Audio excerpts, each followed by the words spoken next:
Bonjour à tous et bienvenue dans ce nouvel entretien du Parti de la France. Et aujourd'hui, je reçois un camarade bourguignon, Yanis Morio. Bonjour Yanis.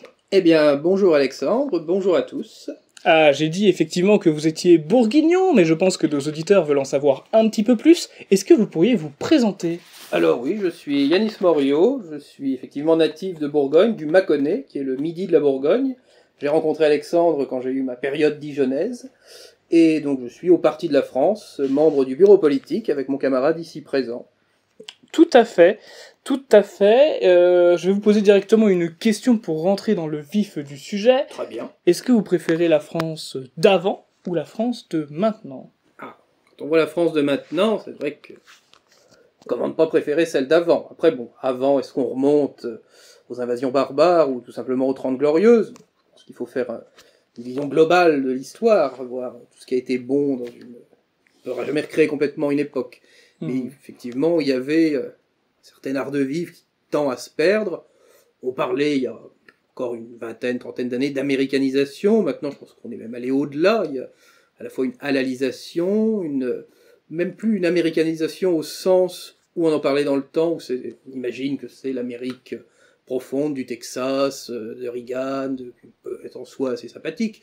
Mais vraiment, c'est maintenant plus une cosmopolitisation, même ça arrive même aux Amériques d'ailleurs, où on n'est plus vraiment de quelque part, on est un peu un homme d'aéroport, on mange à peu près la même chose partout, ce qui me fait rire. Alors on parle des fois de cuisine chinoise, je vois pas ce qu'est la chinoise, des mélanges improbables de choses, le bobo universel, c'est la grande époque du bobo universel qui n'est plus de quelque part, qui ne représente plus grand chose, qui même quand il est d'ailleurs, c'est un faux ailleurs. Donc oui, en fait on est une époque qui se cherche. Alors peut-être que avec la loi des cycles, ça va changer, on va revenir, comme on le voit dans certains pays, à plus de retour aux traditions, plus d'affirmation de soi-même. C'est pas encore tellement le cas en Occident aujourd'hui, ça peut revenir, ça commence à revenir dans la Mitteleuropa. Pourquoi pas chez nous un jour, j'espère que nous serons artisans de ce changement, de ce... Américanisation, halalisation, shintoisation, finalement tout sauf francisation. Oui, ou alors une France qui n'est pas la nôtre, qui n'est pas celle que nous défendons. On parle toujours des valeurs de la République. C'est pas trop ce que c'est, les valeurs de la République. D'ailleurs, elle se veut universelle, normalement. Donc, est-ce que c'est vraiment... Quand j'entends les hommes politiques nous parler de valeurs de la République, de ci, de ça, tout est républicain aujourd'hui. Il y a un pacte républicain, on parle fois un discours républicain. L'autre jour, ça m'avait beaucoup amusé. On parlait je sais plus qui employait ça, c'était un journaliste, pas un homme politique, mais qui parlait d'une politique suicidaire, et nous allons vers un suicide républicain. J'avais dit en ironisant, même le suicide est républicain. Tout le monde il est républicain, c'est formidable. Pas mal. Mais bon, c'est une époque peut-être transitoire. En tout cas, nous aimons bien parler d'avant et de maintenant, faire des comparaisons, mais soyons un petit peu plus, je dirais, dans l'entrisme. Qu'est-ce que vous pensez des nouvelles directions du Parti de la France, tant en termes de communication, par exemple, on a changé de style d'affiche, on est beaucoup plus présent maintenant sur les réseaux sociaux, de toutes les manières possibles. Merci beaucoup. Donc justement, qu'est-ce que vous pensez de cette nouvelle tendance à justement à vouloir infiltrer les réseaux sociaux et à vouloir être présent sur toute la modernité finalement, ne pas bouder cette modernité? Eh bien justement, c'est une très bonne chose, parce que Internet, c'est le nouveau continent, c'est un continent lui tout seul, c'est un terrain qui effectivement n'est pas physique, n'est pas palpable, mais sur lequel beaucoup de gens, ça fait toujours rire aujourd'hui quand on dit les internautes, comme si c'était une petite catégorie de personnes. Tout le monde est plus ou moins internaute maintenant, beaucoup de choses, on paye les choses via Internet, on s'inscrit, même quelqu'un qui ne surfe pas, il a toujours un contact plus ou moins direct avec Internet. Je replonge dans la préhistoire. Surfer sur le web, c'est une expression que j'ai pas entendue depuis peut-être 2012. Bon, je ne sais pas. Sur la toile. Sur la toile, mais j'aime bien la toile, c'est français. C'est vrai. Le web, oui, la toile, pourquoi pas. On devrait même dire les internets. Si on était les internets, oui, c'est ce que dit Antoine Daniel, il dit les internets. Souvent, je dis aussi les internets. Donc, tu dis aussi les internets ? Peut-être par coquetterie. Oui. J'aime bien la coquetterie verbale. Et donc, nous avons digressé. D'ailleurs, le premier site internet politique en France, c'était le Front National. C'est le Front National. Donc l'extrême droite, comme on aime à l'appeler, est souvent en pointe de la communication. C'est assez ancien d'ailleurs. Les premiers à avoir utilisé la radio, c'était aussi des mouvements comme nous, il y a eu avec la télévision, en France c'était beaucoup de Gaulle, donc c'est encore autre chose. On était en pointe et on continue d'ailleurs maintenant sur les réseaux sociaux, comme on dit. On prend la place que les médias ne nous laissent pas forcément, Exactement. alors que légitimement on devrait l'avoir. On devrait. Mais je pense que ça ne fait pas peur. On voit qu'au Brésil, par exemple, Twitter a été interdit. On voit par exemple que le président de Telegram a été arrêté. Justement, vous ne pensez pas que les élites se rendent compte que les réseaux sociaux prennent peu à peu la place de la médiatisation de la radio et de la télé, et donc ils essayent d'endiguer l'authenticité de la droite nationale qui devient de plus en plus populaire? C'est aussi le jeu du chat et de la souris. À chaque fois qu'il y a eu un nouveau média, il peut servir tant et si bien à faire le bien ou à faire le mal. Mais ça, c'est tout média. Il n'est pas. C'est comme quand on dit toujours un couteau fou. Non, c'est pas le couteau qui est fou, c'est celui qui le tient. Un média, voilà. Déjà, il y avait eu ces débats au début, au développement de l'imprimerie. Ça nous rajeunit pas.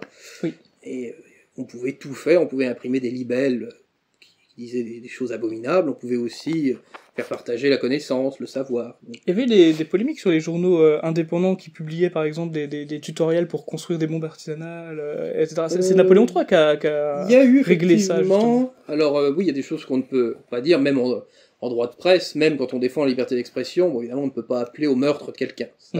C'est quand même nous qui sommes pour une totale liberté d'expression. Bon, ça non, pas la diffamation publique et pas les appels au meurtre. Mais on parle justement de cette époque, Napoléon III, où les journaux étaient beaucoup plus libres que les journaux d'aujourd'hui. Où là maintenant, il y a le journal du dimanche qui commence à s'émanciper, donc, via Bolloré notamment, mais sinon la presse est très conformiste. On nous parle souvent, on nous dit, voilà, le Figaro, journal de droite, or ça l'était voilà, dans les années 1900, ça l'était encore un peu après, on va pas faire le vieux barbon, mais aujourd'hui c'est plus du tout le cas. Il y a quelques éditorialistes qui font une certaine droite affirmée, mais enfin c'est pas la ligne éditoriale du parti, du journal. Et que de toute façon, que l'émission un peu populaire se droitise ou a tendance à se droitiser, comme on a vu avec Touche pas à mon poste, bon bah ça se fait supprimer par l'Arcom de toute façon. Oui, c'est ça, c'est le chat et la souris. On a connu ça avec l'imprimerie, la télévision en son temps était tenue par l'ORTF. Après on a eu les premières chaînes libres avec Berlusconi qui avait repris la 5. Bon, ça n'a pas été le résultat escompté non plus. Après Canal+, avant d'être l'ère proto-bolloréenne, était parti sur une forme de complètement gauche bobo. Donc, chacun a son segment, mais nous n'avons pas eu vraiment ce segment. Ça commence timidement. Donc, par contre, Internet étant encore un continent libre, pourvu que ça dure, avec les événements que vous avez rappelés à la Cour suprême de Brasilia et puis sur le tarmac de l'aéroport avec Pavel Dourov, ça laisse augurer de mauvaises choses. Mais de toute façon, la vérité triomphe toujours. Nous ferons en sorte qu'elle triomphe. La droite, ce n'est pas que, je dirais, les idées, ce n'est pas que l'expression, c'est aussi la camaraderie. Vous pensez que le festoiement et la gastronomie font partie de l'esprit français? Ah oui, la France est reconnue mondialement comme le pays de la gastronomie. Ce qui fait aussi, parce que la géographie fait les hommes, on dit aussi, montrez-moi votre assiette et je vous dirai qui vous êtes. Donc, tout se recoupe. La France a cette géographie particulière, qu'elle a un pourtour méditerranéen, donc elle a aussi ce qu'on appelle le régime crétois, la cuisine provençale, on a des pissaladières, on a une huile d'olive qui est très bonne, on a une façade atlantique, donc on a aussi cuisine, voilà, plus avec la cuisine du poisson, on a le nord-est de la France, c'était déjà un peu de cuisine allemande, les quiches, les choucroutes d'Alsace, on a même la cuisine du nord qui s'en approche un peu, le sud-ouest avec qui s'apparente d'une certaine manière à la cuisine aussi du nord de l'Espagne qu'on trouve côté des Pyrénées. Ah, il y a avec la Shoah. Notamment, oui, puis même toutes les charcuteries pyrénéennes. Donc on est vraiment un carrefour européen, tant culturel, linguistique, pratique musicale, ancestrale, et la cuisine s'y retrouve, le terroir, voilà, entre Dunkerque et Perpignan, c'est deux mondes complètement différents, avec toutes les nuances géographiques, donc ça a permis de développer une cuisine très variée, ce qu'on constate notamment quand on va à l'étranger, où il y a de très bonnes choses, moi j'aime goûter des tas de produits du monde quand je vais quelque part, mais généralement, bon, il y a des pays qui savent très bien faire une chose, il y a des pays qui sont spécialisés dans les abats, il y a des pays qui sont plus spécialisés dans certains types de pâtes, d'autres qui sont plutôt bons dans les gibiers. En France, on a tout. Donc ça, c'est une qualité, on a une variété de fromages impressionnante, c'est plutôt... ce serait dommage de s'en priver et d'aller vers une uniformisation de la cuisine, donc ce qu'on nous propose un peu aujourd'hui, où les gens n'osent plus, même en France, et c'est quelque chose de dommage. Je pense qu'on devrait former les jeunes palais, les petits-enfants, à aimer les choses. Parce que souvent les parents ont tendance à se dire « Oh non, ça c'est un fromage qui est peut-être un peu fort pour lui. » Mais s'il ne le goûte jamais, il finira jamais par aimer. Donc peut-être pas un enfant de 6 mois, voilà, lui donner, je sais pas, un Munster. Les poisses. Ou de les... Ouais, C'est peut-être bon, pas, oui, peut-être pas à 6 mois. Ouais, 6 mois, c'est un peu tôt. c'est un peu tôt, mais le Munster d'autant plus. Mais pour un enfant, voilà, qui CP, CE1, je pense, la semaine du goût, qui est une bonne mesure, que nous allons poursuivre quand nous serons au pouvoir, il faut former ces jeunes à aimer des bonnes choses. Sinon, ils finissent à manger du Babybel et aller au KFC en considérant que c'est de la grande gastronomie. Je travaille dans le tourisme, et à chaque fois, mes clients, je leur dis... ailleurs qu'en France, vous serez jamais satisfait de la nourriture et de la gastronomie. Il n'y a pas deux pays, il n'y a pas un seul pays où on mange mieux qu'en France, et surtout que nous, on est très diversifiés. Ah oui. Par exemple, si on va en Croatie, oui, on va avoir de bons poissons et de bonnes pâtisseries, mais c'est tout. Enfin, sans vouloir dénigrer la Croatie, Oui, qui est un pays que j'apprécie. Mais ils n'ont pas le terroir, là, c'est un pays qui est tout en longueur, sur un littoral, avec un petit peu d'enfoncement dans les terres. Dans la plupart des pays, ce qu'on mange, c'est du poulet. C'est assez rare qu'on ait de bonnes recettes de bœuf. Le bœuf, oui, de porc. Le porc, ça dépend. Bon, il y a des pays qui n'en consomment pas du tout. Diversifiée et la plus qualitative du monde. Et je c'est dis pas ça par chauvinisme pur, c'est parce vrai, que c'est factuel. Et ceux qui ont voyagé le diront, de toute façon. Nous savons accommoder toutes les France. viandes, nous avons toutes sortes de variétés, de pâtisseries, dans les vins aussi, les liqueurs. On arrive à faire des alcools avec à peu près tous les fruits de la création. C'est vrai. Toutes les plantes. On pourrait même considérer comme improbable. C'est vrai. Et même de la vipérine, c'est dire comme on peut tout faire. Tout à fait. Vous avez, comment je pourrais dire, l'habitude de fréquenter le milieu parisien autant que le milieu provincial. Oui. Est-ce que vous trouvez qu'on respecte plus les traditions françaises en province qu'à Paris ?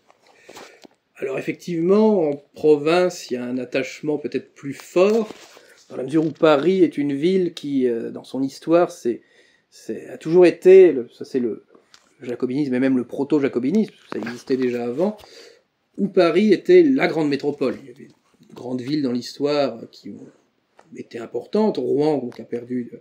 maintenant c'est Lyon, c'est Marseille la deuxième, Lyon la troisième. Ça dépend si on prend en compte les agglomérations. Oui, là je comptais vraiment en termes de communes. Ah d'accord, mais donc, Paris a quand même aggloméré, beaucoup de gens qui se sont montés déjà, même dès le XVIe siècle, montés à Paris, comme on disait.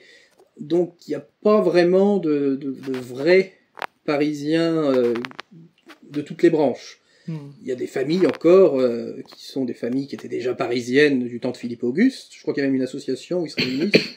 Quelques noms illustres comme les Cochins, il y a quelques grandes familles. Mais, enfin grandes familles, pas forcément au sens prestigieux. Il y en a qui sont des petits propriétaires à l'époque où ça ne valait pas grand-chose. Maintenant, c'est pas mal le propriétaire à Paris aujourd'hui. C'est monté maintenant, mais à l'époque où c'était du petit peuple de Paris, c'était pas forcément les grands bourgeois de Paris. Et donc c'est une ville qui a aggloméré des gens de toute la France, et même depuis d'au-delà, mais donc ça n'a pas aidé à avoir vraiment un sentiment d'appartenance, même s'il y a des choses qui sont proprement parisiennes. Il y a des pratiques, donc ça se perd un peu maintenant, l'accent du titi, on dit la gouaille. Comment on pourrait le décrire, je sais pas si... Faut imiter peut-être.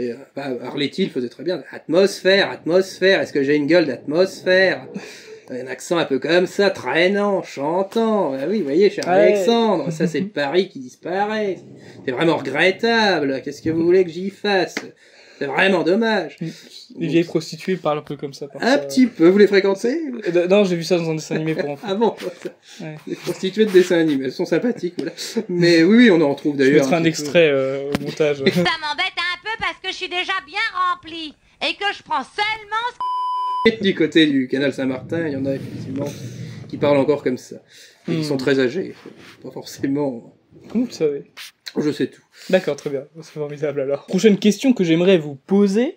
Comment faire aimer la France à ceux qui sont soumis à la bien-pensance? Eh bien justement, en les faisant sortir de cette bien-pensance, qui nous dit que la France, c'est forcément, comme disait le grand philosophe Bernard-Henri Lévy, tout ce qui est cocardier nous est, comment il disait, abominable. Ah oui, je me rappelle. Voilà, de leur faire sortir de ça, leur montrer qu'il y a en France que ça n'est pas forcément être rance et fermé sur les autres, on peut très bien aimer la culture française et être ouvert à toute cette culture, des cultures asiatiques, les mondes. J'ai des fois ma marotte aussi sur l'océan Pacifique, tous ces pays, des confettis qu'on connaît assez peu d'ailleurs en vérité. Mais ça ne veut pas dire qu'il faut être cosmopolite absolu et dénigrer forcément ce qui vient de chez nous. Il faut aussi savoir aimer ce dont on vient, nos bons produits, notre culture musicale, cinématographique, littéraire. Il faut justement il faut dégauchiser les esprits, donc notamment commencer par la jeunesse, parce que les jeunes cerveaux sont encore plus prompts à changer un peu de paradigme. Donc il faut progresser dans le domaine culturel qui malheureusement est toujours plus ou moins, ça commence à changer un petit peu, mais est encore le domaine réservé de la gauche, qui impose ses idées, le progressisme, le fait que c'est forcément mieux ailleurs. C'est vrai que c'est une vieille ritournelle qu'on a en France, de dire c'est forcément mieux ailleurs. C'est pourquoi on nous dit c'est forcément mieux aux États-Unis, notamment, bon, même en termes de technique, on a quand même développé le Concorde.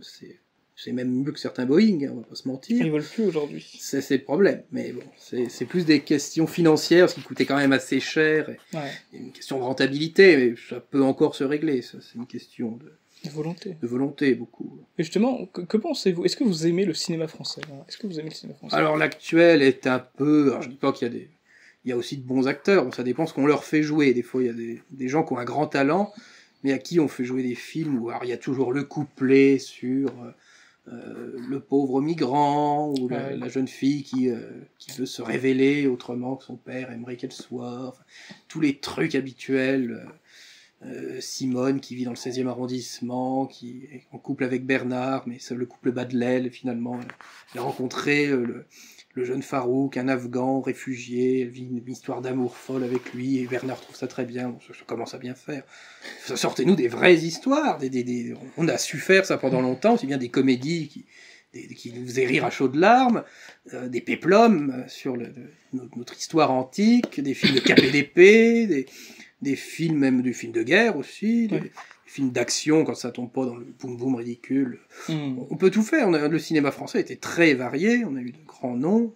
On a enterré récemment Alain Delon, c'était une perte, même si bon, c'était prévisible. Mais là, aujourd'hui, qui pour le remplacer?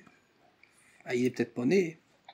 Celui qu'on met souvent en avant, c'est Pierre Ninet, par exemple, en termes d'acteur assez jeune. Oui, alors il a un talent quand même indéniable. On va pas dire qu'il joue mal la comédie. Je trouve qu'il joue bien la comédie. Mais c'est ce qu'on lui fait jouer. Mais le problème, c'est la réalisation des films, c'est pas tant l'acteur. Je pense qu'avec un bon réalisateur, avec une bonne histoire, on pourrait lui faire jouer même des grands personnages historiques, que je le verrais bien dans des figures, pourquoi pas le Chevalier Bayard, pourquoi pas... Moi aussi beaucoup en avant Ahmed Silla, Omar Sy. Oui, Omar Sy, on le met partout. C'est un peu le Joker. C'est un peu... il y a les deux qu'on met partout. Il y a lui et Cadmerade. Oui. Danny Boone un peu moins, j'ai l'impression. Oui, moins maintenant, c'est vrai. Ouais, c'est comme en termes d'humoriste, Elie Semoun, on le voit moins. Enfin, lui, c'est paradoxal, parce je trouve qu'on le voit plus, mais il fait moins d'audience. Il se met partout, mais il marche beaucoup moins. Il essaye de revenir. Alors que Dieudonné... Ils se sont reparlé récemment. Ouais, j'ai vu, il a fait une vidéo récemment sur Legend. Oui, c'est cela. Tout à fait, ils se sont parlé en FaceTime. Et c'était, je crois, Elie Semoun qui lui dit tu fais plus rire depuis longtemps, Dieudonné, et Dieudonné lui répond oui, mais toi non plus, mais c'est pas pour une question de sémitisme, c'est une question d'écriture. Pas faux non plus. Il est taquin. Oui, donc vous préférez le vieux cinéma français alors? Oui, on a quand même eu des chefs-d'œuvre, bien, comme on disait, dans des grandes comédies populaires, des films d'auteur quand même. On a été un des pionniers du cinéma, parce qu'on parle souvent de Hollywood, mais on a quand même... Ça a été inventé à Lyon, le cinéma. Oui, il y a eu les tout premiers. Oui, le train qui arrive dans la gare d'Évian. La Ciotat. C'est le premier film. La Ciotat. Autant pour moi. Oui, c'est le premier film de l'histoire. Donc à l'intérieur, les personnes qui regardaient ce film au cinéma sont parties en courant parce qu'ils avaient peur que le train leur fonce dessus. Il faut se mettre dans le contexte. C'est le premier film. Une image comme ça qui en nous noir est et blanc projetée. Ils sont tous partis du... La première, ça nous paraît banal, parce que l'image est partout, omniprésente, l'image en le premier film en 3D, les gens ne sont pas partis de peur parce qu'ils connaissaient le cinéma, mais ils ont quand même été un peu étonnés, quoi. Ça a été, j'ai vu quelque chose en 3D, effectivement, ça c'est Il y a forcément surprenant le côté, pour notre cerveau qui découvre. Toute nouvelle découverte est surprenante, de toute Oui. façon. Maintenant, même du film en réalité virtuelle, le 4D avec les sensations. Il y a du vent qui souffle en même temps que. Oui. Ça, Le génie ça, c'est humain un n'a peu pas de limite, loin, en mais- vérité. Oui, Quand on tout sait à le fait. mener à bien. Ah, tout à fait. On va encore produire des choses qui vont nous épater. Mais seule limite qu'ont les réalisateurs, pardon, c'est leur budget. C'est pas tant leur imagination, leur C'est créativité, vrai. parce qu'ils en ont beaucoup. Le nerf Mais de la guerre, comme on dit. c'est voilà, c'est une question de budget, de production, souvent. C'est pas une question d'idées. Les idées, en général, on les a. Est-ce que vous pensez que le combat national passe nécessairement par la résignation du mondialisme? Je pense que c'est ce qui est en train de se produire. On avait, depuis 1945, on avait voulu nous vendre le produit d'une ONU surpuissante, mais on voit qu'elle est complètement incapable de résoudre les conflits. On nous avait parlé, justement, il y a eu Fukuyama qui nous avait dit c'est la fin de l'histoire, c'est qu'on avait il pensait que les derniers soubresauts c'était le communisme qui voulait s'imposer comme idée, ou qui s'est effondré, en tout cas comme mouvement de masse. Il y a toujours des communistes, il y a toujours une pénétration dans l'intelligentsia, mais les grands pays communistes, bon, évidemment, il reste toujours Cuba, la Corée du Nord, le Laos, le Vietnam. Les rockstates de l'ESTA, quoi. Oui, la liste des 9. Est-ce qu'il oui, il n'en reste plus beaucoup. Oui. Mais aujourd'hui, bon, ce n'est plus, il a été vaincu au moment de la chute du mur. Donc à ce moment-là, il y a eu un mouvement de pensée qui s'est dit, c'était très en vogue dans les années 90, maintenant c'est terminé, ils ont essayé, c'est très bien, ils ont fait leur expérience, ça n'a pas marché. Maintenant, c'est nous, le libéralisme anglo-saxon, qui doit gagner, et c'est comme ça. Bon, ça s'est effondré un certain 11 septembre 2001, quand on a vu qu'il y avait un retour du fondamentalisme religieux, d'une certaine religion d'ailleurs. On sait très bien laquelle. Et on voit que justement, il y a ce côté, il y a un retour du religieux, que ce soit de manière sanglante comme ici, ou de manière positive, comme on le voit notamment en Pologne, avec le catholicisme qui a une grande vitalité, ce qui est moins le cas. Même en France, ça revient. Hein. Ça revient, mais on n'est pas encore au niveau de la Pologne. Chaque année, on bat leur record de baptisés par rapport à l'année précédente. Oui, c'est les débuts d'un mouvement, peut-être. De toute façon, la fin du matérialisme. Oui. Et il y a justement, on parlait donc de mondialisme, il y a ce retour partout dans le monde à une certaine idée, mais d'un nationalisme qui n'est pas forcément négatif, parce qu'on a souvent tendance, la doxa nous dit le nationalisme, la fameuse phrase, il nous dit le patriotisme c'est aimer son pays, le nationalisme c'est détester celui des autres, ce qui est complètement faux. Ouais. On peut avoir un nationalisme positif, on peut parler entre différents gouvernements. D'ailleurs c'est ce que nous nous attellerons quand nous serons au Quai d'Orsay. Et on voit des pays qui émergent maintenant sur la place mondiale, notamment l'Indonésie, qui est un pays avec lequel il va falloir compter, parce qu'on nous parle du réveil de la Chine, bon ça fait 60 ans, on parle du réveil de la Chine, elle est bien réveillée maintenant. Ah oui, elle est la première puissance mondiale. Mais des pays, voilà, l'Indonésie, qui est un pays à suivre, avec le président Joko Widodo, qui est justement, qui a une doctrine politique qui est plutôt bonne dans les réalités concrètes de son pays, qui voit les faiblesses et les forces, tant économiques que la grande diversité de ce pays. C'est une myriade d'îles avec des peuples totalement différents. On voit même des pays d'Afrique qui sont en train, à leur niveau, hein, c'est pas encore ce qu'on appelait, vous n'étiez pas nés, les tigres asiatiques, mais il y a des pays, voilà, le Kenya qui commence à se révéler, on a le Nigeria. Un peu l'Inde. L'Inde, c'est déjà acté, c'est un pays puissant. Ah oui, c'est ça. Mais il y a des pays, voilà, il va falloir compter maintenant sur un monde complètement multipolaire. L'Argentine et Salvador. Oui, le Salvador à son niveau, parce qu'il sort quand même de très loin. L'Argentine, elle est plutôt en perte de vitesse, il y a eu plusieurs années de gabegie qui ont fait que le pays est complètement ruiné. Le cours du peso argentin varie d'un jour à l'autre. Je crois qu'ils avaient calculé je crois que c'était sur les cornichons, il y avait à peu près en euros 15 euros de différence du jour au lendemain sur le bocal. Donc c'est difficile de prévoir le lendemain quand on a une économie comme ça. Mais au-delà de ça, oui, tous ces maintenant il faut sortir du paradigme de dire il y a l'Occident et les autres. Il faut que nous apprenions à gouverner autrement, à voir les rapports de force autrement, à voir des pays qui ne sont plus forcément dans la doctrine. On le voit quand il y a des conflits, notamment le conflit israélo-palestinien, il y a des pays qu'on ne soupçonne pas qui ont pris le parti d'Israël. Et notamment, on l'a vu aussi au moment du conflit entre l'Azerbaïdjan et l'Arménie. Donc il y a l'Iran qui soutient l'Arménie, pas par arménophilie, mais parce qu'il voit que l'Azerbaïdjan, qui qui est un pays lié à la Turquie, donc déjà culturellement et politiquement. Et ils ont aussi le fait qu'il y a une partie de l'Azerbaïdjan, la province iranienne d'Azerbaïdjan, qui n'a complètement rien à voir politiquement avec l'Azerbaïdjan, qui est en plus qui sont ils sont chiites aussi, mais ils n'ont rien à voir avec les ayatollahs. La vision du chiisme. Le schisme, c'est national, de toute façon, comme doctrine. Oui, même s'il y a c'est très compliqué le chiisme. Il y a tout un tas de courants. Il y a le chiisme duodécimain, voilà, qui est plutôt, mais qui n'est pas tellement national, parce qu'il y a beaucoup de grands ayatollahs irakiens, même des petites minorités ouzbèques, enfin, on trouve un peu partout. Tout à fait. Mais donc voilà, tous ces conflits qui peuvent nous paraître lointains, mais qui font des pays qui se révèlent, qui vont dans un camp, c'est un grand échiquier mondial. Enfin, c'est presque un truisme de dire ça aujourd'hui, mais on a tellement eu 50 ans de vision binaire des choses que dire ce qui a toujours été le fonctionnement normal des nations, ça paraît être... c'est presque, j'ai envie de dire, un retour à la normale depuis la plus haute antiquité. Tout à fait. Mon cher Yanis, j'aurais aimé vous demander, parce que vous savez qu'on a changé de Premier ministre récemment, on va probablement changer donc de ministre de l'Éducation, logiquement. Il y a de grandes chances. Ça me paraît très logique. Donc j'aimerais vous demander, qu'est-ce que vous pensez de la manière dont est enseignée l'histoire aujourd'hui en France ? Alors elle est souvent... ça dépend aussi des ministres, chacun, en fonction de ses spécialités qu'il a eu lui-même, de mettre plus de budget dans un enseignement ou dans un autre. Mais globalement, alors on arrive vers une histoire, il y a beaucoup d'idéologie aussi, mais c'est pas encore la matière qui est la plus touchée. C'est c'est une étude de surface. On oublie les grands hommes, ça faut surtout pas en parler, ça risquerait de nous donner envie d'en faire un nouveau. On devrait parler de quels grands hommes, justement, petite parenthèse. Alors, justement, j'y viens.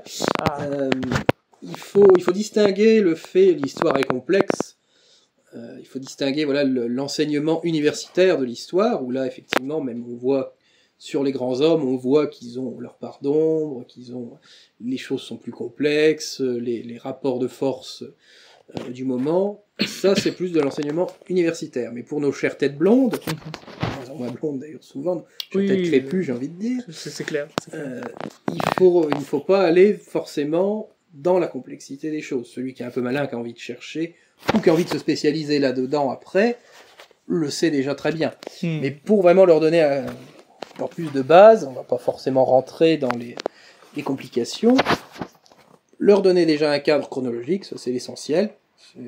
Napoléon, c'est après Louis XIV, c'est dans ce sens-là que ça se passe. Maintenant, on voit l'histoire thématique. C'est très bien quand on a les bases. On y vient forcément. Quand on s'intéresse à un sujet, on voit. Mais pour nos petits, il faut commencer au commencement. C'est presque envie de sortir le truisme de tout temps, les hommes ont, oui. Ce qu'on n'a pas le droit de dire dans une copie de philosophie, par exemple. C'est terrible, ça. Mais de tout temps. il faut voilà, dans l'ordre, qui a fait quoi, déjà les grands hommes, revenir aux grands hommes, parce qu'il faut donner aussi, ça n'est pas forcément celui qui aura envie d'étudier l'histoire, comme nous on l'a fait, il ira plus loin, il cherchera les failles, mais pour donner un cadre, parce que c'est le but aussi de l'école primaire élémentaire, c'est pas forcément d'en faire des docteurs en quelque chose, il faut leur donner un cadre dans toutes les matières, et dans l'histoire également, donc les grands hommes, les grands thèmes, la chronologie, et leur donner envie, même un peu, alors ça fait peut-être un peu cocorico de dire ça, mais revenir un peu au roman national, sans en faire non plus l'alpha et l'oméga, pour qu'ils voient qu'il y a quand même autre chose derrière, mais leur inculquer, quand même, c'est l'histoire de France, voire aussi un peu plus loin, nous sommes pas fermés, mais pour en tout cas les débutants, collège, on peut commencer à voir plus loin, pour ça il faudrait relever le niveau général, mais pour ça il faudrait un bon ministère de l'Éducation nationale, revenir au niveau qu'avaient les élèves de 6e dans le temps, où là, effectivement, ils pouvaient apprendre des choses qui, aujourd'hui, leur sont, pour une moyenne, j'entends, totalement inaccessibles. Sur la question de l'université, parce qu'on a tous les deux étudié, en l'occurrence, l'histoire à l'université, vous comme moi, et j'aurais tendance à dire que le gros problème en France, c'est qu'on essaye vraiment trop de faire de l'histoire une science, alors que ce n'est pas une. Quand je regarde des reportages allemands, quand je reporte des reportages anglo-saxons, très souvent, quand un historien va parler de quelque chose, il va dire, voilà, je me présente, je suis tel historien, et je suis plutôt de droite, je suis plutôt de gauche, je suis plutôt conservateur, etc. Et ça permet de mettre un contexte à son point de vue, et ça admet donc que l'histoire, c'est pas une science objective où on dit, c'est comme ci, c'est comme ça, etc. C'est pas 1 + 1 font 2. Voilà, et peut-être que là, je vais dans quelque chose de niche, il faudrait peut-être que j'en parle avec Scipion, en faire une émission, pourquoi pas une émission sur l'historiographie. Mais moi je pense que la France effectivement a un gros problème là-dessus et l'histoire ne donne pas du tout envie, n'est pas du tout attrayante à cause justement de ce côté presque sectaire de la science. Et c'est vraiment dommage. Il y a plus de débat. De l'école des annales notamment, on avait voulu, ça avait commencé dans l'histoire économique, on a voulu tout résumer à des flux et des chiffres. Ah oui, c'est vrai. Donc effectivement c'est important aussi, il y a eu de grands travaux qui ont été faits comme Jacques Marseille qui avait démonté le mythe de la colonisation qui aurait appauvri l'Afrique et enrichi l'Europe.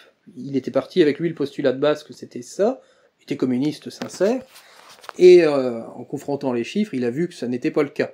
Donc il y a eu aussi des bonnes choses à ce moment-là dans l'étude par les chiffres. Mais voilà, on a voulu en faire à une certaine période, une vision pas forcément marxiste, mais au moins marxienne des choses, où tout était matière, tout était forcément quantifiable. Mais il y a aussi les idées qui ont fait les hommes. Il y a quand même on peut pas tout résumer à la matière, à l'appel du ventre.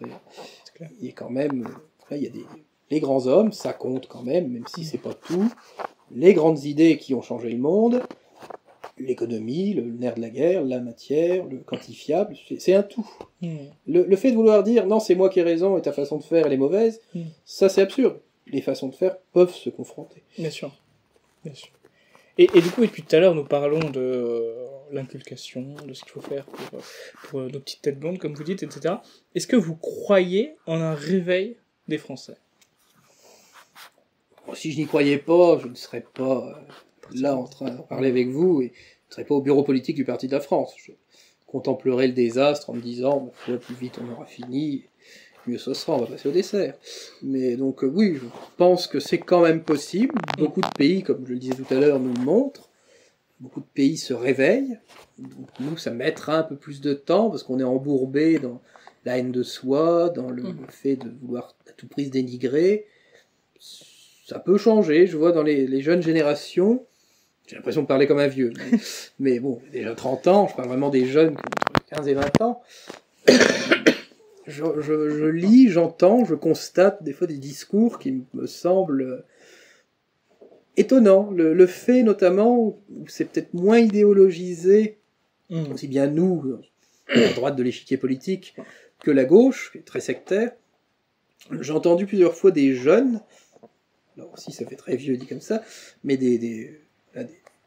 cette génération-là, s'arrêter au fait et ne pas chercher à vouloir se justifier. Elle parlait justement d'un jeune d'immigration maghrébine qui avait fait une bêtise. Elle avait dit, c'est un arabe. Mais elle n'était pas du tout dans la haine à dire, parce que c'était un pote, elle traînait avec, ils faisaient les 400 coups ensemble, mais elle était comme ça, elle dit, c'est un arabe, c'est un fait. Je ne vais pas dire, non, lointainement, je ne sais pas, je ne connais pas les parents, je ne sais pas d'où il vient. Voilà, c'est comme ça. Ça, c'est le naturel, il revient. Je ne sais pas si c'est ce qu'elle veut dire, mais en tout cas, elle était sans haine, ni sans vouloir dire, ces gens-là sont très bien, ils ont beaucoup souffert, c'est de notre faute. Elle part d'un postulat, c'est comme ça, monsieur est arabe, c'est très bien, ça arrive à des gens très bien, c'est pas forcément mauvais, c'est pas forcément bon. Les faits, simplement les faits, sans vouloir idéologiser tout. Donc je me suis dit, tiens, c'est assez intéressant, quand cette génération-là sera aux manettes, qui n'auront plus forcément le prisme idéologique, je serais assez curieux de voir ce que ça va donner. Là, on peut pas prévoir le futur, mais je pense qu'on va sortir le pop-corn. Vous pouvez croire, on pourrait penser que parmi les personnes de cette génération, il pourrait y avoir un genre de héros qui permettrait à la France de redevenir la France. Alors, ne tombons pas non plus dans le césarisme, à dire je vais attendre le héros et puis comme ça je vais rien faire de mon côté. Non, Jeanne d'Arc. Faut le suivre le héros, sinon le héros il faut le suivre, mais je veux dire l'attendre, déjà amener sa venue. Ça peut très bien être nous le héros. Je ne vais pas prétendre ça, mais si ça nous tombe dessus, Ah bon, bah, Faut faire en sorte on va assumer. qu'on le fasse bien. Hmm. C'est très dit comme ça. Mais voilà, il faut pas être dans une attente passive. Ah bah non. C'est le problème parfois d'un certain césarisme. Oui. Beaucoup de gens dans notre milieu sont très passifs. C'est ça, attendre et se dire, Et souvent, c'est parce qu'ils n'ont pas je d'espoir. fais rien parce que c'est trop tôt. Si on fait ça, on ne fait rien. Après, c'est vrai C'est qu'il y a regrettable. Je beaucoup peux de comprendre. risques aujourd'hui à militer. C'est ça, malheureusement. pour ça, je ne jetterai pas la pierre à ceux qui, quelquefois, beaucoup de gens font discrètement. Mhm. Beaucoup de gens, même au sein du Parti de la France, qu'on ne voit pas, qui ne sont même pas passés spécialement dans votre émission, mais qui font des choses magnifiques. Bien sûr, bien sûr. Et enfin, dernière question, mon cher Yanis, qu'est-ce que vous répondriez à un militant nationaliste potentiel qui hésite à prendre sa carte au Parti de la France? Pourquoi le Parti de la France et pas un autre parti? Alors déjà, je lui dirais de venir avec nous, de nous voir, de boire un coup ensemble, parce que c'est aussi ça la camaraderie, Surtout chez nous. surtout chez nous. Et pourquoi le Parti de la France plus que autre chose? Après tout, pourquoi pas, comme dirait l'autre. Mais surtout parce que nous avons une ligne assez claire. Nous sommes ouverts aussi à plusieurs tendances. Nous ne sommes pas sectaires. Nous avons souvent, ça fera hurler les gauchistes quand on dit ça, mais nous sommes plutôt un parti nuancé. Mhm. Parce que nous avons, sur tout un tas de conflits, sur tout un tas de choses sur lesquelles on ne va pas forcément revenir, on a une position nuancée. On ne va pas forcément se jeter dans le bac blanc ou dans le bac noir. Toujours voir les forces en présence, analyser les faits, prendre le bon chez les gens. Si des gens veulent nous rejoindre, d'où qu'ils viennent, on a même des anciens du RPR chez nous, on a beaucoup de gens qui étaient au Front National, Canal Historique, on a des gens qui sont beaucoup plus jeunes, donc qui ont commencé ailleurs, qui ont découvert la politique sur Internet. Donc nous ne sommes pas fermés, nous avons plusieurs tendances. Nous avons des gens qui sont pratiquants réguliers, d'autres non, sans être hostiles pour autant. Nous avons parmi nos cadres des gens qui viennent de plusieurs régions, de plusieurs environnements socio-professionnels. Donc, nous sommes un peu, nous sommes le Parti de la France, mais nous sommes aussi la France. Dans sa diversité, la vraie diversité, parce que c'est la diversité. Mais nous sommes justement, nous avons des gens d'un peu partout, de plusieurs horizons, qui ne seraient pas forcément rencontrés autrement. Et ça se passe très bien, il suffit de voir nos BP. D'ailleurs, si vous adhérez, vous aurez de fortes chances de venir au BP, parce que nous sommes assez ouverts, nous ne sommes pas le politburo stalinien dans les années 40. BP, c'est bureau politique. Bureau politique, oui. Je précise pour... Le jargon jargonnant. Donc vous verrez comme c'est sympathique, et comme nous nous entendons bien, quand il y a des choses à se dire, on se les dit. Quand il y a une divergence, je confirme. Nous les disons, mais nous sommes toujours en bonne camaraderie, et surtout, ce qui n'est pas le cas dans certains partis, je ne vise personne, nous n'abandonnons jamais un militant. Oui. Quelqu'un qui a des problèmes, moi j'en ai eu aussi, même judiciairement, je ne vais pas m'en cacher. Le parti ne m'a jamais dit, écoute, t'es un poisson pourri, tu pues, casse-toi, tu vas nous contaminer. Jamais. Mais on n'est pas le Rassemblement National, au complet. Je ne visais personne. Oui, moi je vise. Je suis un sniper. Donc, nous n'abandonnons aucun de nos militants, nous avons une bonne entente, une bonne camaraderie, et ça se passe très bien. Si quelqu'un, ne se sent pas en phase avec nous, il peut le dire, il peut très bien partir, nous ne sommes pas une secte, on va pas lui courir après, mais globalement, ceux qui viennent chez nous, s'ils plaisent bien, ils restent. Très bien. Merci beaucoup Yanis pour avoir répondu à mes quelques questions. J'espère que vous avez été content de faire cet entretien avec nous. Ravi. Ah, formidable. Et j'espère aussi que vous, chers auditeurs, vous avez été contents de suivre cette émission que nous efforçons à faire au moins une fois par semaine, où nous invitons des cadres ou des invités extérieurs du Parti de la France qui ont des choses intéressantes à dire. N'hésitez pas pour nous soutenir à mettre un commentaire, pour nous dire ce que vous avez pensé de la vidéo. Mettez des pouces bleus aussi, c'est important pour donner de la visibilité à nos idées. Et faites un tour sur la chaîne pour regarder d'autres entretiens du Parti de la France, ou nous suivre sur Telegram pour écouter en direct les forums du Parti de la France tous les vendredis soirs à 21h. Quant à moi, je vous dis à la semaine prochaine, prenez soin de vous et portez-vous bien. La prochaine question que j'aimerais vous poser, c'est sur... Je sais plus. Ah oui, c'est bon. On va rentrer dans le bêtisier. Ok, c'est bon. Prochaine question que j'aimerais vous poser.